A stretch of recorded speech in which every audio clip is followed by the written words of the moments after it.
교독하고 마지막 절 함께 읽도록 하겠습니다. 보아스가 성문으로 올라가서 거기 앉아 있더니 마침 보아스가 말하던 기업 물을 자가 지나가는지라. 보아스가 그에게 이르되 아무개여 이리로 와서 앉으라 하니 그가 와서 앉으매. 보아스가 그 성읍 장로 열을 명령 청하여 이르되 당신들은 여기 앉아 있으라니 그들이 앉으매. 보아스가 그 기업 물을 자에게 이르되 모압 지방에서 돌아온 나오미가 우리 형제 엘리멜렉의 소유지를 팔려 함으로 내가 여기 앉은 이들과 내 백성의 장로들 앞에서 그것을 사라고 내게 말하여 알게 하였노라. 만일 내가 물으려면 물으려니와 만일 내가 물으지 아니하려거든 내게 구하여 알게 하라. 내 다음은 나요 그 외에는 물을 자가 없느니라 하니 그가 이르되 내가 물으리라 하는지라. 보아스가 이르되 내가 나오미의 손에서 그 밭을 사는 날에 곧 죽은 자 안에 모압 여인 룻에게서 사서 그 죽은 자의 기업을 그의 이름으로 세워야 할지니라 하니 그 기업 물을 자가 이르되 나는 내 기업에 손해가 있을까 하여 나를 위하여 물으지 못하더니 내가 물을 것을 내가 물으라. 나는 물으지 못하겠노라 하는지라. 옛적 이스라엘 중에는 모든 것을 물으거나 교환하는 일을 확정하기 위하여 사람이 그의 신을 벗어 그의 이웃에게 주더니 이것이 이스라엘 중에 증명하는 전례가 된지라. 이에 그 기업 물을 자가 보아스에게 이르되 내가 너를 위하여 사라 하고 그의 신을 벗는지라. 보아스가 장로들과 모든 백성에게 이르되 내가 엘리멜렉과 기련과 말론에게 있던 모든 것을 나오미의 손에서 산 일에 너희가 오늘 증인이 되었고 또 말론의 아내 모압의 여인 롯을 사서 나의 아내로 맞이하고 그 죽은 자의 기업을 그의 이름으로 세워 그의 이름이 그의 형제중과 그곳 성문에서 끊어지지 아니하게 하매 너희가 오늘 증인이 되었느니라 하니 성문에 있는 모든 백성과 장로들이 이르되 우리가 증인이 되나니 여호와께서 내 집에 들어가는 여인으로 이스라엘의 집을 세운 라헬과 레아 두 사람과 같게 하시고 내가 에브랏에서 유력하고 베들레헴에서 유명하게 하시기를 원하며 여호와께서 이 젊은 여자로 말미암아 내게 상속자를 주사 내 집이 다말이 느아에게 낳아준 베레스의 집과 같게 하시기를 원하노라 하니라. 이에 보아스가 룻을 맞이하여 아내로 삼고 그에게 들어갔더니 여호와께서 그에게 임신하게 하심으로 그가 아들을 낳은지라. 여인들이 나오미에게 이르되 찬송할지로다. 여호와께서 오늘 내게 기업 물을 자가 없게 하지 아니하셨도다. 이 아이의 이름이 이스라엘 중에 유명하게 되기를 원하노라. 이는 내 생명의 회복자이며 내 노년의 봉양자라. 곧 너를 사랑하며 일곱 아들보다 귀한 내 며느리가 낳은 자로다 하니라.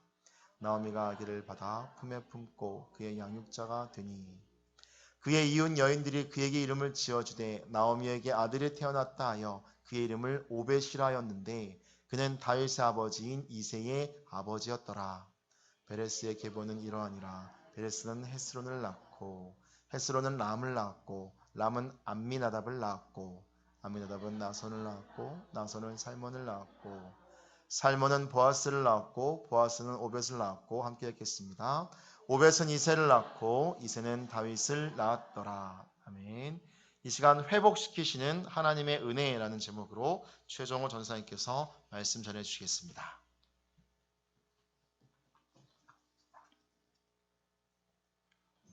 수요일에 오신 성도님들을 주님의 이름으로 환영하고 축복합니다.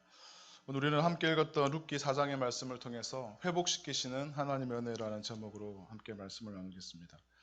많은 경우에 우리가 스스로 회복될 수가 있으면 좋지만 그렇지 못하죠. 우리는 누군가의 특별히 하나님의 은혜가 없이는 하나님의 도우심이 없이는 우리 스스로의 힘으로 회복되지 못하는 많은 그 상황들을 직면하게 됩니다.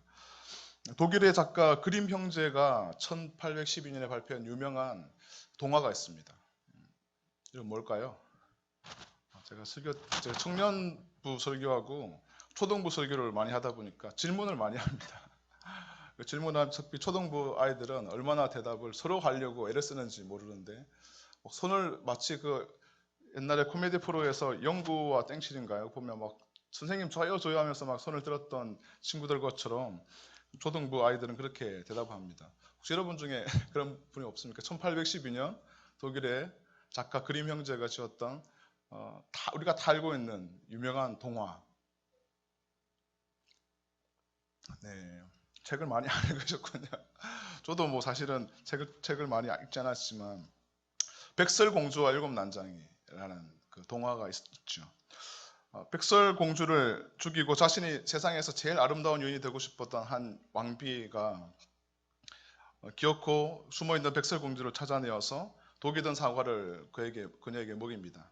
그리고 그녀는 결국 백설공주는 죽고 맙니다. 슬픔에 잠겨있던 난쟁이들 앞에 이웃나라 왕자가 백마를 타고 등장하죠.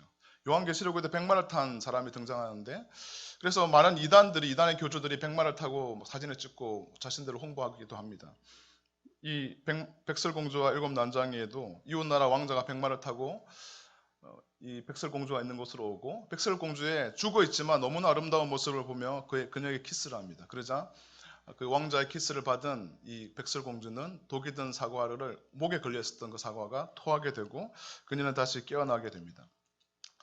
이 이야기를 통해서 저는 뭐 다른 이야기를 하고 싶은 것이 아니라 죽었던 백설공주는 살아나기 위해서 그 왕자가 필요했습니다. 백마탄 왕자의 키스가 필요했던 것이죠.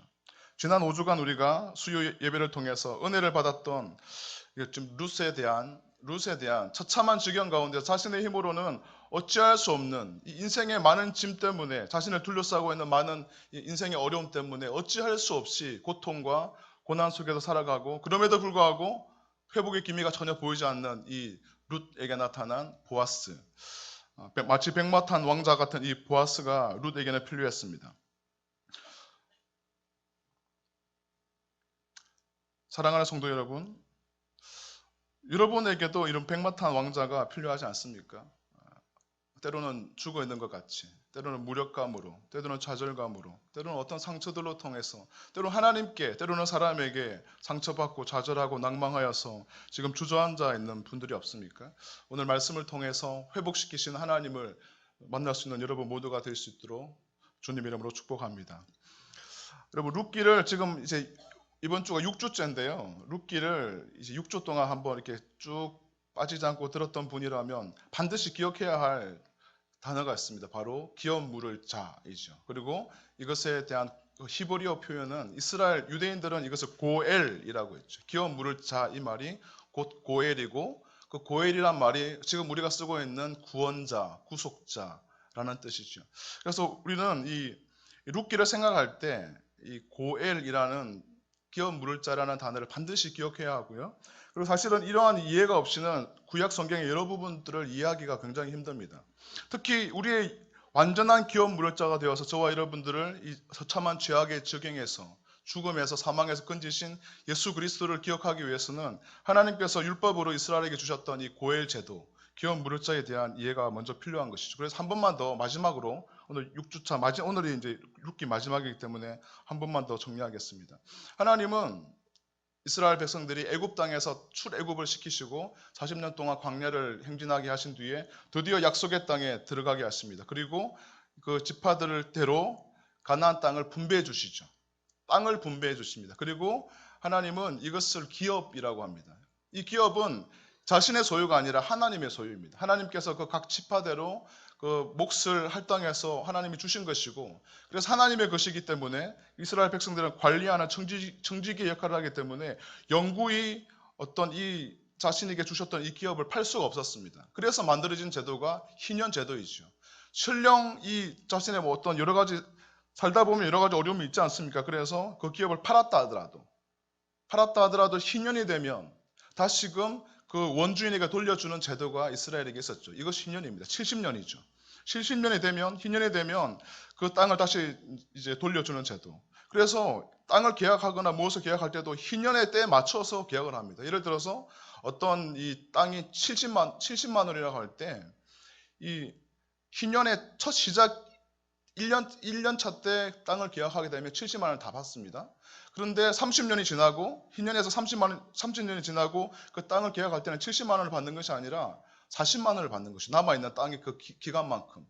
그래서 70년이 되면 원주인에게 그 땅을 돌려주는 그것이 이스라엘 민족에게 있었던 희년입니다. 하나님께서는 이 기업을 영구히 그 누구에게 양도하지도 못하게 하였고, 영원히 그 지파의 그 가문의 소속으로, 소유로 삼게 하셨습니다. 이것으로부터 우리가 말하고 있는 기업 물을 자 고엘 제도가 출발하게 되는 것이죠.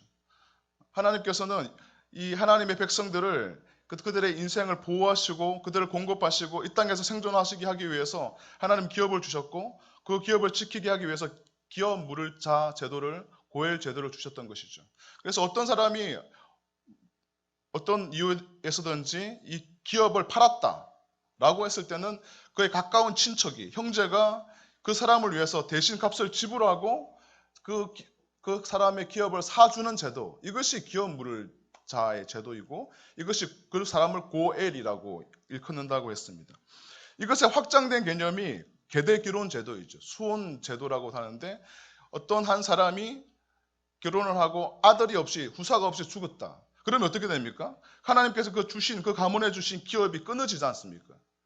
기업의 그 소유자가 바뀌게 되잖아요. 그렇기 때문에 하나님께서 그 기업을 이어가기 위해서 계대기론 제도라는 그 제도를 이스라엘 민족에게 주셨습니다. 그 동생이 그 형의 가문을 잇게 하기 위해서 형수와 결혼하는 제도이죠.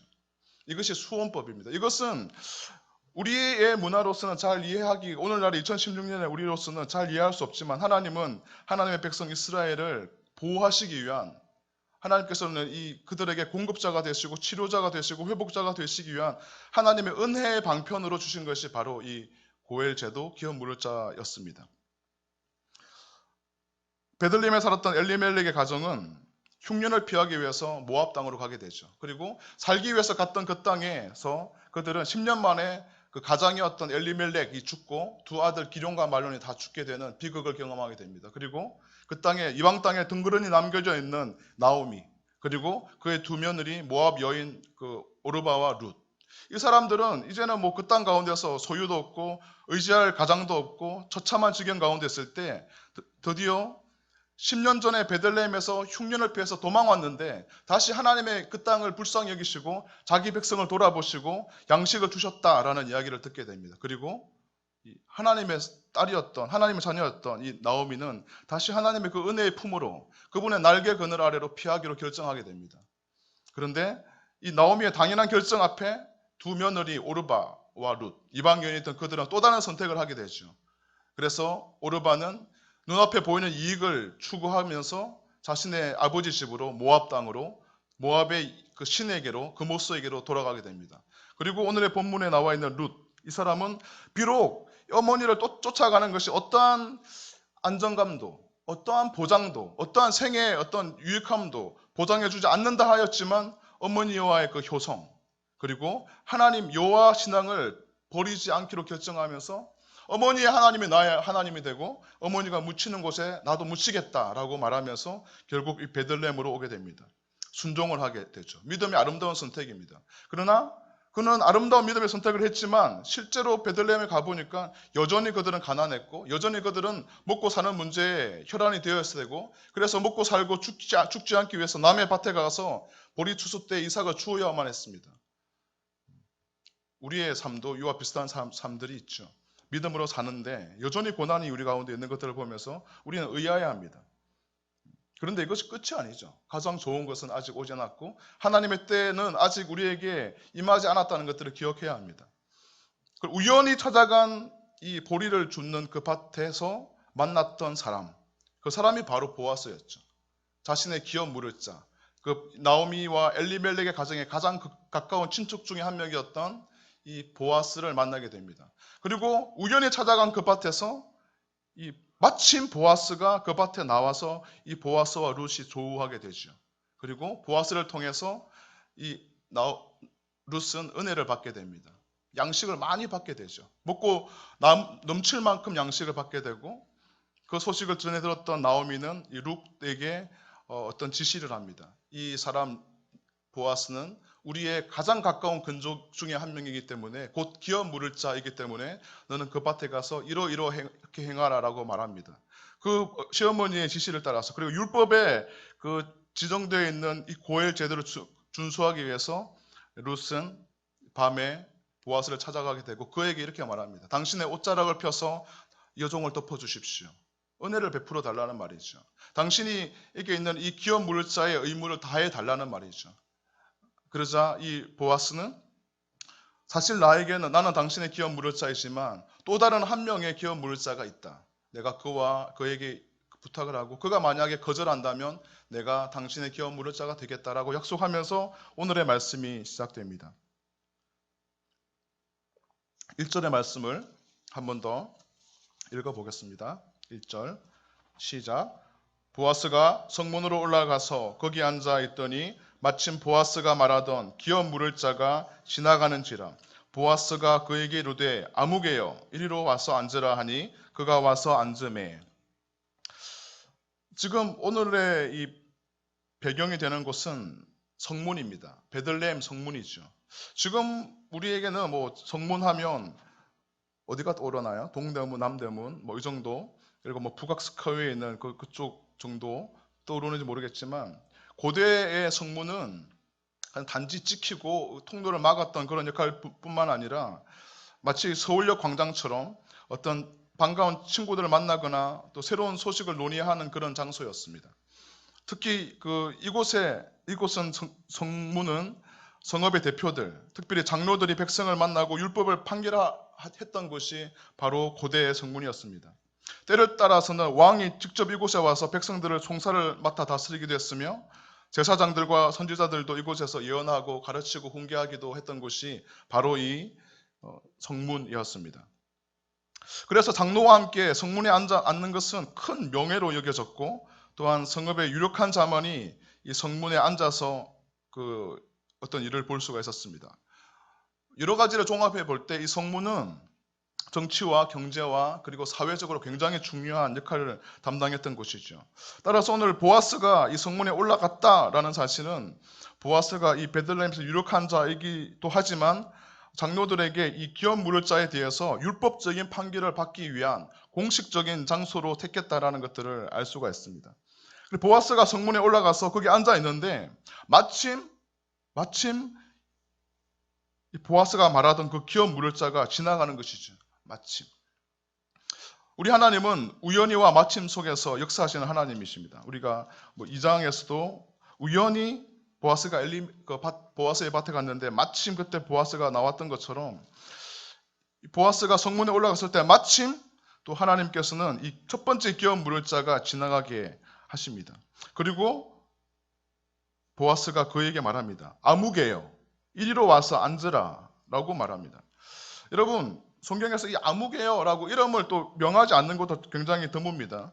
성경을 4장을 살펴보다 보면 이 사람은 언급될 가치가 없는 이름이 언급될 가치조차도 없었던 사람이라는 것들을 우리는 분명히 알 수가 있습니다.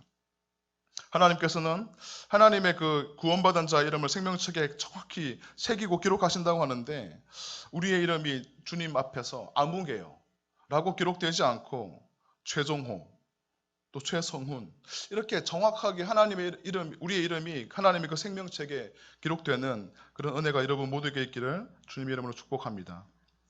2절 말씀을 한번 보겠습니다. 시작. 보아스가 그 성읍 장로 10명을 청하여 이르되 당신들은 여기 앉으라 하니 그들이 앉으매. 장로 10명을 청했습니다. 이것은 공식적인 어떤 그 절차들을 기업 물을 자의 제도를 이행하겠다라는 그런 이 보아스의 의지입니다. 이것이 아마 관습이었던 것 같아요. 그리고 실제로 후대에 가서 회당이 구성되기 위해서는 이 장로 10명이 있어야지 회당이 구성되는 것들 제도로 발전되게 됩니다. 여러분 우리 교회도 그렇습니다. 우리 지금 장로교회도 그냥 아무나 몇 명 이렇게 모여 있다고 해서 그것이 교회가 되는 것이 아닙니다. 적어도 성인 신자 15명 이상이 모여야지 그것을 교회라고 불러줍니다. 그러면 15명 이하면 어떻게 되죠? 14명 정도 이하가 되면 그냥 기도 장소라고 명명합니다. 교회가 아닙니다. 그리고 우리 교회 지금 4분의 장로님 있지만 장로님들을 이렇게 임직을 할 때도 어떤 인원수 이상이 되어야 됩니다. 세례교회는 25명이 이상이 되어야지 장로님 한 분을 세울 수가 있는 것이죠. 다 정해진 그 틀이 있습니다. 오늘 보아스는 그 당시 베들레헴에서 통용되고 있던 이 어떤 그 법 집행 절차에 따라서 장로 10명을 모시고 공식적으로 이 룻과의 이 문제를 기업 물을 자의 문제를 해결하려고 노력하고 있습니다. 3절과 4절의 말씀을 한번 읽어보겠습니다. 시작. 보아스가 그 기업 물을 자에게 이르되 모압 지방에서 돌아온 나오미가 우리 형제 엘리멜렉의 소유지를 팔려함으로 내가 여기에 앉은 이들과 내 백성의 장로들 앞에서 그것을 사라고 내게 말하여 알게 하려 하노라. 만일 내가 물으려면 물으려니와 만일 내가 물으지 아니하려거든 내게 고하여 알게 하라. 내 다음은 나요 그 외에는 물을 자가 없느니라 하니 그가 이르되 내가 물으리라 하는지라.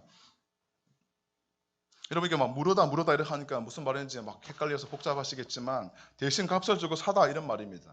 그러니까 결론적으로 지금 이 나오미와 엘리멜렉, 그러니까 그 룻의 시어머니죠. 시어머니와 시아버지가 있던 원래 기업을 가장 가까운 건족 아무개에게 보아스가 네가 사라, 대신 값을 지불하고 사라라고 말합니다. 이 제안은 굉장히 매력적이었습니다. 왜냐하면 여러분 기업이라는 것은 후자가 있어야지, 자녀가 있어야지 그것이 계속 이어가지 않겠습니까? 상속되겠죠. 그런데 지금 나오미와 룻은 다 과부입니다. 남편은 이미 다 죽었어요. 그런 상황 가운데 이 기업 물을 자가 되어서 이 나오미와 엘리멜렉의 가정에 있는 그 기업을 샀다고 칩시다. 그리고 그의 이름으로 그 자녀가 태어나지 않는다면 그냥 단지 이 땅만 기업만 돈을 주고 사주었다면 그들이 죽으면 어떻게 됩니까? 그 기업은 누구 것이 될까요? 당연히 이 아무개 것이 되는 것이죠. 그러니까 아무개가 좋다고 4절에 보면 내가 물으리라 이렇게 이야기를 합니다. 그런데 그때 보아스가 한마디를 더하게 되죠. 5절과 6절 말씀을 한번 보겠습니다. 시작. 보아스가 이르되 내가 나오미의 손에서 그 밭을 사는 날에 그 죽은 자의 아내 모압 여인 룻에게서 사서 그 죽은 자의 기업을 그의 이름으로 세워야 할지니라 하니 그 기업 물을 자가 이르되 나는 내 기업에 손해가 있을까 하여 나를 위하여 물으지 못하겠노니 내가 물을 것을 네가 물으라 나는 물으지 못하겠노라 하는지라. 네, 이 아무개는 굉장히 현세지향적인 그리고 굉장히 근시안적인 그리고 굉장히 이기적인 사람이었던 것 같습니다. 지난 주일 예배 저녁 예배 때 제가 그 주일 예배 저녁 예배 설교를 크렉시트라고 제가 만든 단어를 이야기하면서 성도들이 이 두 가지에서 탈출해야 되는데 그것은 하나님을 향한 무지와 그리고 이 반성경적이고 반하나님적인 이 이기주의에서 탈출해야 된다라고 말했던 적이 있습니다. 이 두 가지는 하나님을 보지 못하게 합니다. 그리고 축복이 무엇인지도 알지 못하게 하고 영원한 것을 보지도 못하게 만들죠. 여러분,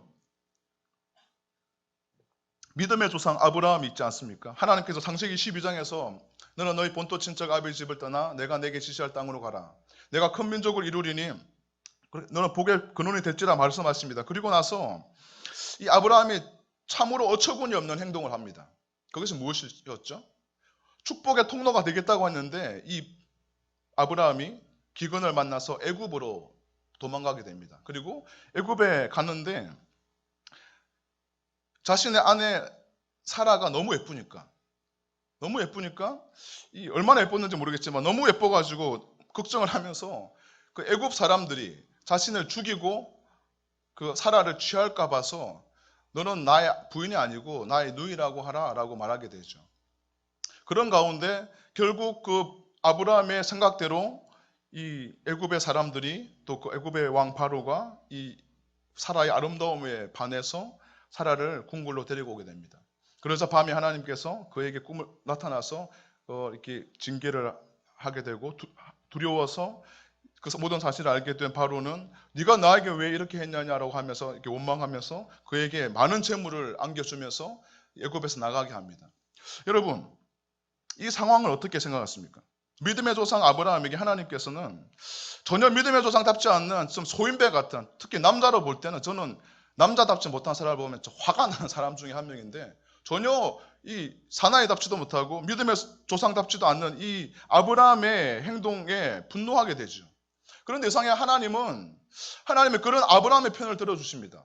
바로 편을 들어줘야 되는데요. 바로는 잘못한 게 없잖아요. 누이라고 했기 때문에 데려온 건데. 그런데 하나님은 아브라함을 편을 들어주실 뿐만 아니라 아브라함이 나갈 때 많은 재물을 안겨다 주십니다. 아마도 이 하나님께서 아브라함을 연단시키고 하나님 어떤 분이신지를 알려주시기 위한 하나님의 그런 교육이 아니었나 싶습니다. 공급자는 하나님이시고 내가 나의 부족함과 약함 가운데서도 하나님이 나를 보호하시는 분이시고 내게 공급하시는 분이라는 것들을 아마 이 아브라함은 창세기 12장에서 분명하게 체험적으로 경험했던 것 같습니다. 그러자 창세기 13장에서 유명한 그 장면이 나오지 않습니까? 오늘 이 룻기와 너무나 이름이 비슷한 누구죠? 롯.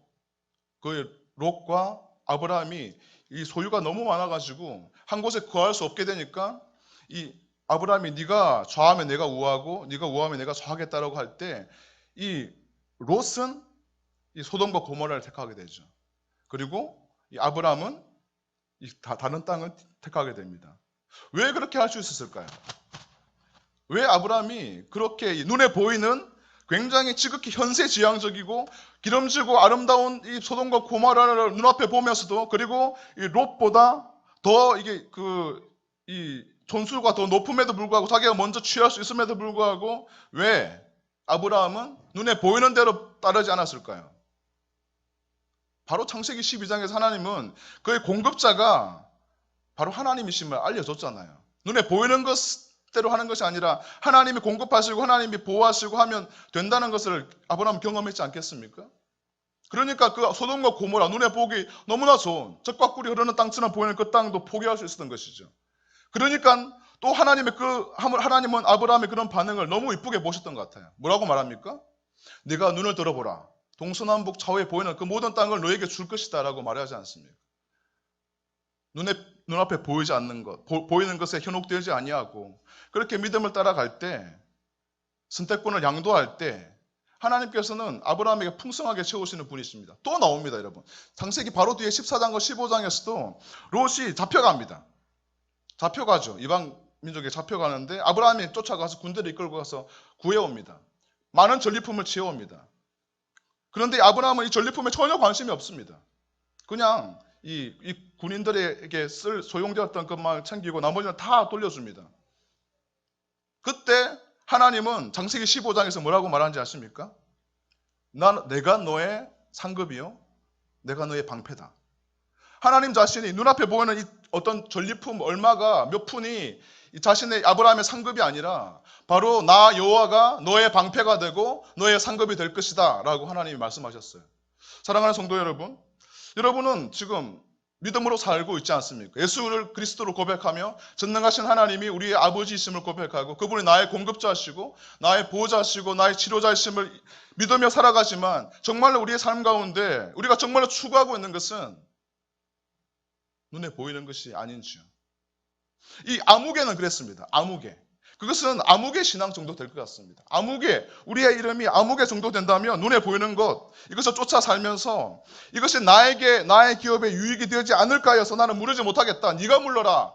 라고 말을 할 수가 있는 것이죠.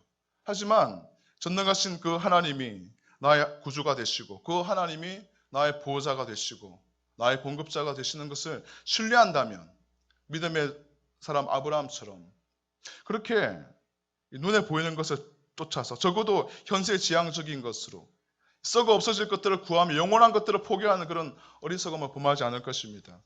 저는 여러분 모두가 영원한 것들을 얻기 위해서 결코 영원할 수 없는 것들을 포기할 수 있는 눈에 보이는 것에 너무 현혹되지 않고 보이지 않는 하나님의 전능하신 손을 의지할 수 있는 그런 믿음의 사람들이 되시기를 주님의 이름으로 축복합니다. 7절과 8절에 보면 이제 기업 물을 자의 그런 구체적인 행동들이 나옵니다. 7절과 8절을 한번 같이 읽어보겠습니다. 시작. 옛적 이스라엘 중에는 모든 것을 무르거나 교환하는 일을 확정하기 위하여 사람이 그의 신을 벗어 그의 이웃에게 주더니 이것이 이스라엘 중에 증명하는 전례가 된지라. 이에 그 기업 물을 자가 보아스에게 이르되 내가 너를 위하여 사라 하고 그의 신을 벗는지라. 7절 말씀에 따르면 모든 것을 무르거나 교환하는 일을 확정 짓기 위해서 그것을 도장을 꽝 찍게 하기 위해서 신을 벗어주는 일을 한다고 했죠. 지난주에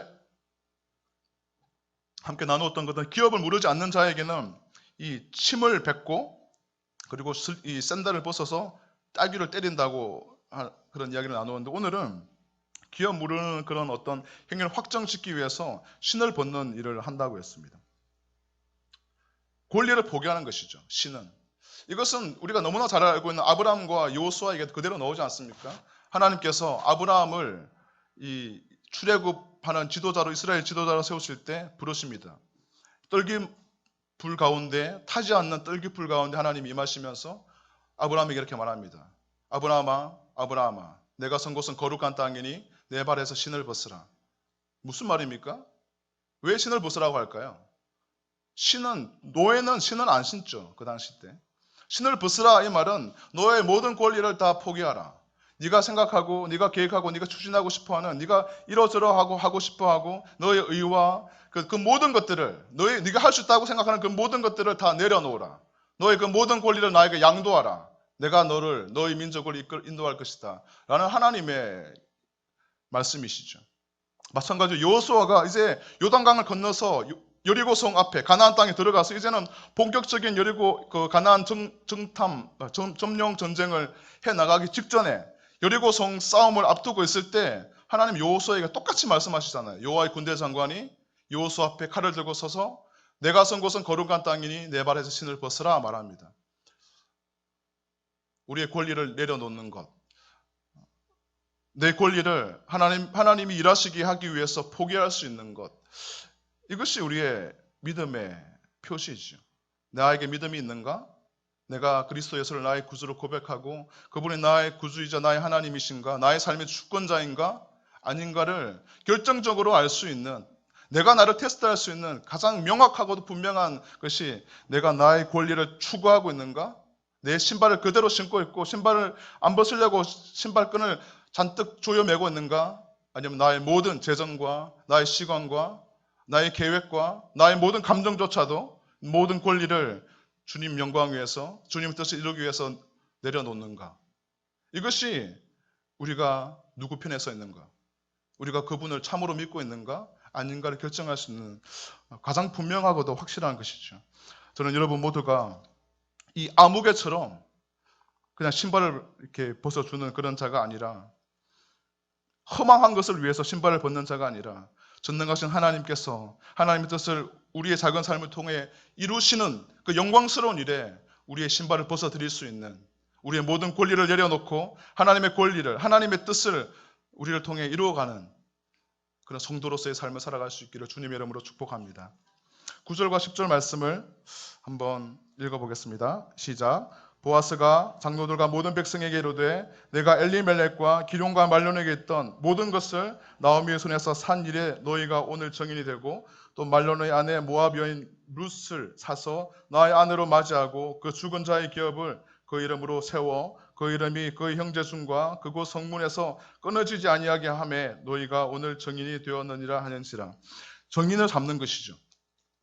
그곳에 있던 장로들을 증인으로 세워서 내가 나의 이 기업 무릇자의 권리를 행하는 것에 당신들이 증인이 되어 주십시오 라고 이야기를 합니다. 그런 이 보아스에게 이 장로들과 이스라엘 백성들은 이렇게 축복합니다. 저는 오늘 특별히 말씀을 준비하면서 이러한 이 축복이 여러분 모두에게 있기를 좀 기대하는 마음으로, 소망하는 마음으로 말씀을 준비해 보았습니다. 한번 11절 말씀, 어떤 축복이 있는지 두 가지 축복이 있습니다. 첫 번째 11절입니다. 함께 읽겠습니다. 시작. 성문에 있는 모든 백성과 장로들이 이르되 우리가 증인이 되나니 여호와께서 내 집에 들어가는 여인으로 이스라엘의 집을 세운 라헬과 레아 두 사람과 같게 하시고 내가 에브라스에 유력하고 베들레헴에서 유명하게 하시기를 원합니다. 와, 이것은 정말 대단한 축복이죠. 이방 여인이었습니다. 모압 여인이었어요.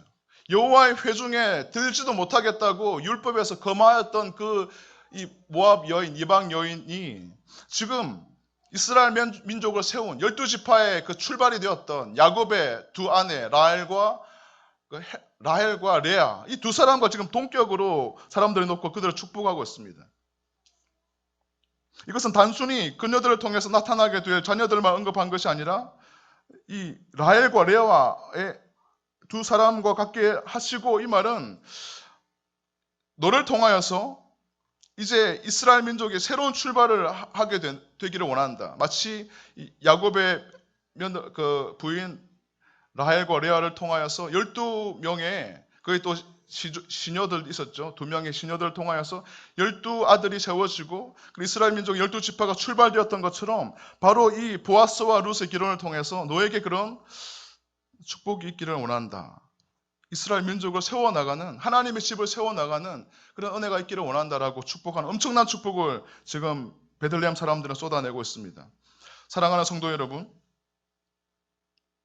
여러분도 이스라엘 집을 세워나갔던, 하나님의 집을 세워나갔던, 그래서 그 민족을 이루어나갔던 이 라헬과 레아 두 사람과 같이 되기를, 그래서 열방에 하나님의 집을 세워나가는 중요한 역할들을 감당하시는 여러분 모두가 되시기를 주님의 이름으로 축복합니다. 12절 말씀을 한번 보겠습니다. 12절 말씀 시작. 여호와께서 이 젊은 여자로 말미암아 내게 상속자를 주사 내 집이 다말이 유다에게 낳아준 베레스의 집과 같게 하시기를 원하노라 하니라. 여러분, 제가 그 주일날 크렉시트 이야기하면서 크리스찬들이 하나님을 향한 무지에서 탈출해야 된다라고 말했던 것이 바로 좀 주님의 말씀을 잘 알자 그런 말이었습니다. 오늘 이 12절 말씀도 사실은 창세기 38장의 말씀을 모르면 도무지 이해할 수 없는 말입니다. 유다가 다말이 유다에게서 낳아준 베레스의 집과 같이 너가 되기를 원한다. 이 말이 무슨 뜻일까요? 창세기 38장은 정말 생뚱맞은 그 본문처럼 보입니다. 37장과 39장은 누구에 대한 이야기냐면 요셉에 대한 이야기입니다. 요셉의 이야기가 37장에 기록되어 있고 종으로 팔려간 뒤에 바로 어느 순간에 바로 이제 이 애굽에서의 이야기가 보디발 장군 집에서 이야기가 시작되어야 되는데 38장에 갑자기 유다와 다말에 대한 이야기가 삽입되어 있죠. 그러면서 또 39장에서 이제 이 야곱에 대한 요셉에 대한 이야기가 이어지게 됩니다. 38장의 내용에 보면 유다와 며느리 다말이 나옵니다. 유다에게는 세 아들이 있었습니다. 엘과 그리고 오난, 셀라 이 세 아들이 있었습니다.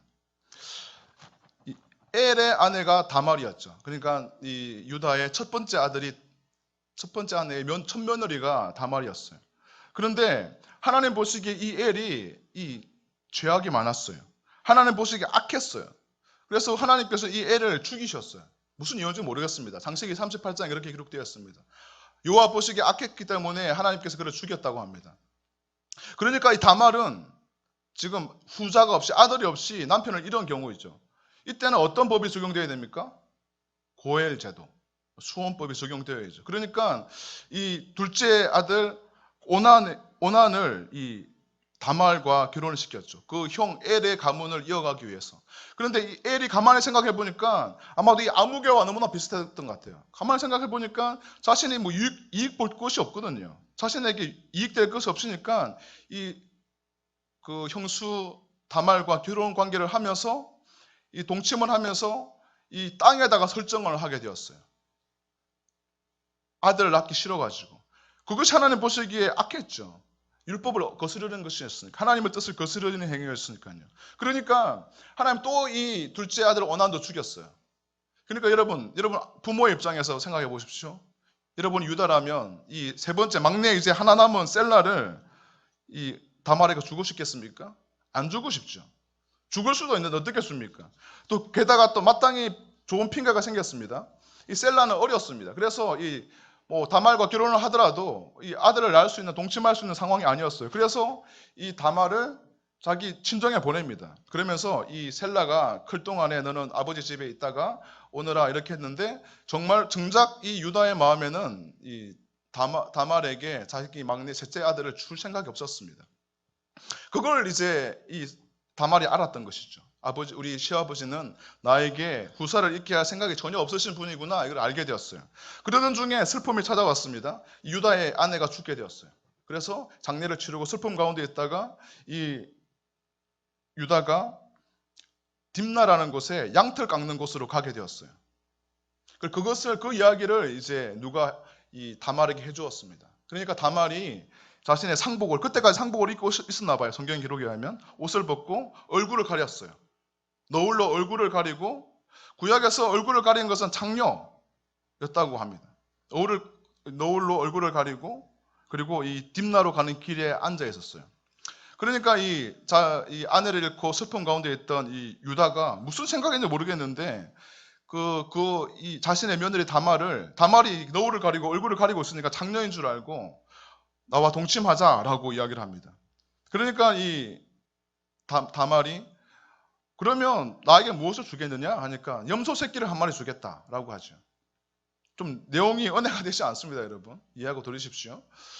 염소 새끼를 하나 주겠다라고 합니다. 그럼 염소 새끼가 당신 당장 없는데 그 줄 정표로 뭘 주겠냐 하니까 도장과 그 끈과 지팡이를 달라라고 며느리 다말이 말합니다. 그리고 그것을 주게 되고 동침하게 되죠.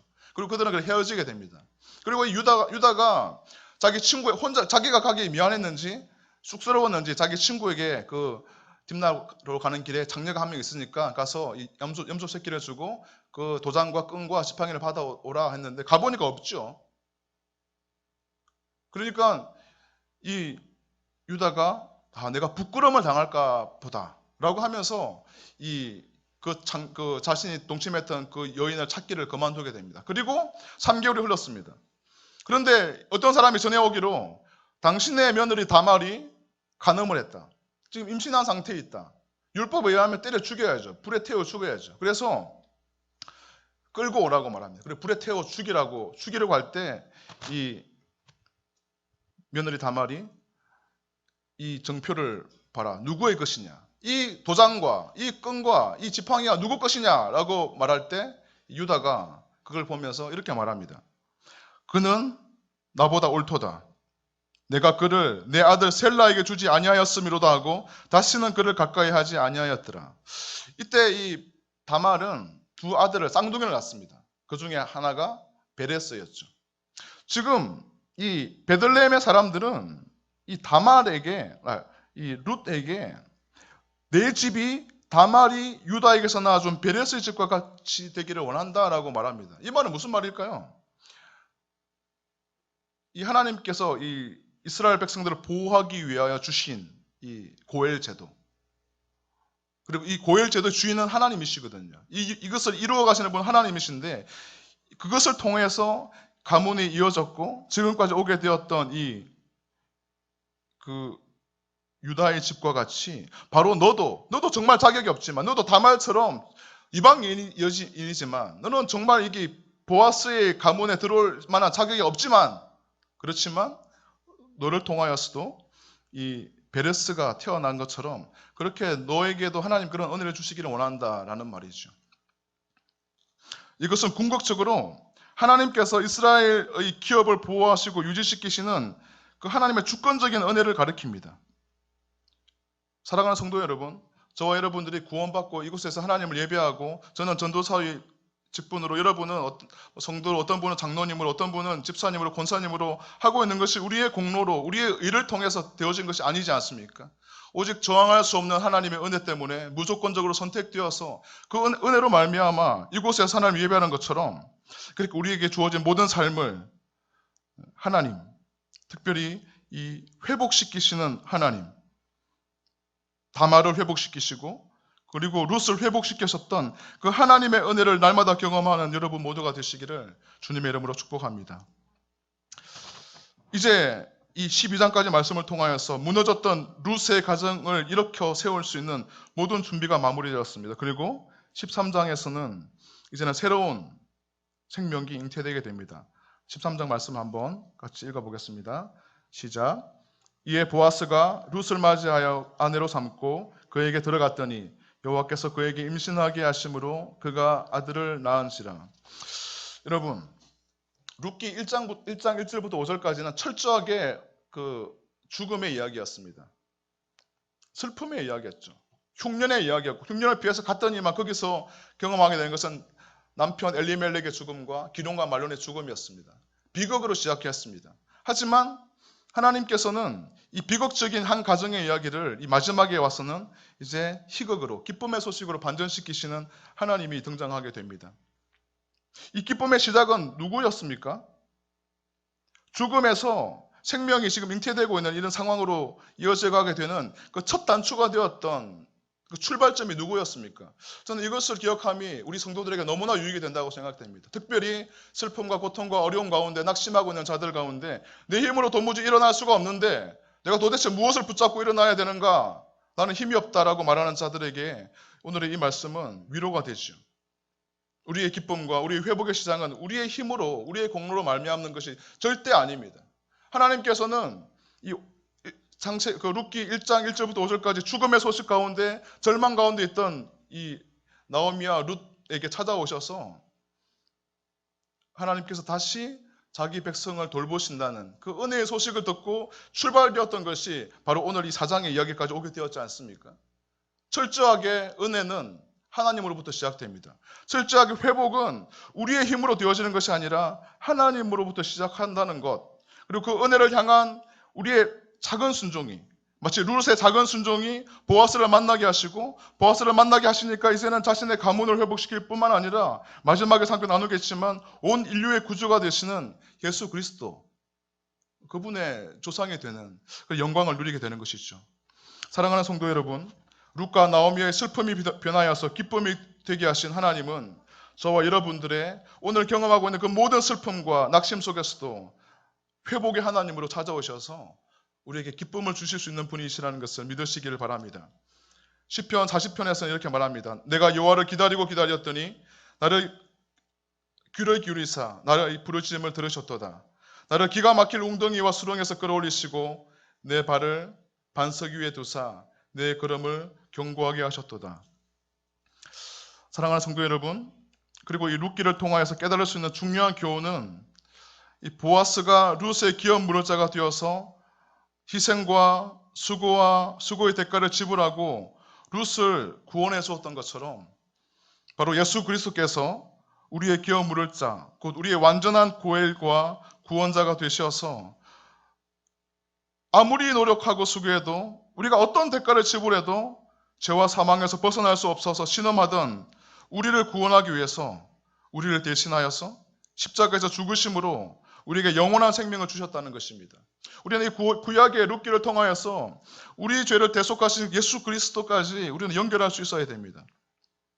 죄로 인해 하나님과 단절됨으로 인해 하나님의 아들로서의 모든 권리가 상실되었는데 우리의 유일한 구원자 되시는 예수 그리스도께서 화목제물이 되셔서 하나님과 원수되었던 그 관계를 회복시켜 주시고 하나님과의 그 아들됨의 지위를 상실했는데 그 아들의 권리를 회복시켜 주셔서 저와 여러분들을 천국의 시민권자가 되게 하셨다는 것. 우리의 노력이 아닌 우리의 공로가 아닌 오직 하나님으로 인하여서 하나님의 은혜로 인하여서 그것이 되었다는 것. 이것을 우리는 기억해야 합니다. 사랑하는 성도 여러분, 룻이 그렇게 보아스에게 나아갔던 것처럼 보아스가 룻에게 기업 무릇자였지 않습니까? 그랬던 것처럼 우리도 우리 주님의 보배 피를 힘입어서 하나님의 은혜 보좌 앞으로 그렇게 날마다 나아가야 합니다. 그래야 우리에게 구원이 있고 긍휼하심을 받고 때를 따라 돕는 은혜를 얻을 수 있습니다. 저는 여러분 모두에게 이러한 은혜가 있기를 주님의 이름으로 축복합니다. 그리고 마지막으로 한 가지만 더 나누고 싶습니다.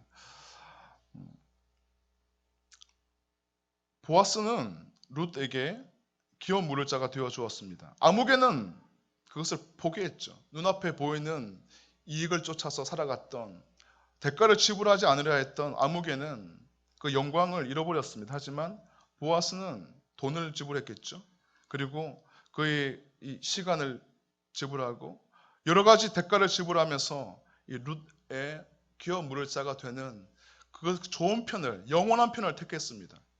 그리고 우리 주 예수 그리스도께서도 저와 여러분들을 구원하시기 위해서 우리의 완전한 기업 무릇자가 되시고 우리의 고엘이 되시기 위해서 하나님이신 그분께서 지극히 낮아지어서 인간의 몸을 입고 오시고 말 구해나시고 그리고 멸시와 모욕을 당하시고 죽임을 당하시고 무덤에 장사되어지는 그 낮아짐 대가를 지불하시면서 저와 여러분들을 구원했던 것처럼 어쩌면 하나님께서 우리의 삶을 통하여서 우리도 또 다른 누군가에게 고엘이 기업 무릇자가 되게 하기를 기대하는 것은 아닌가 싶습니다.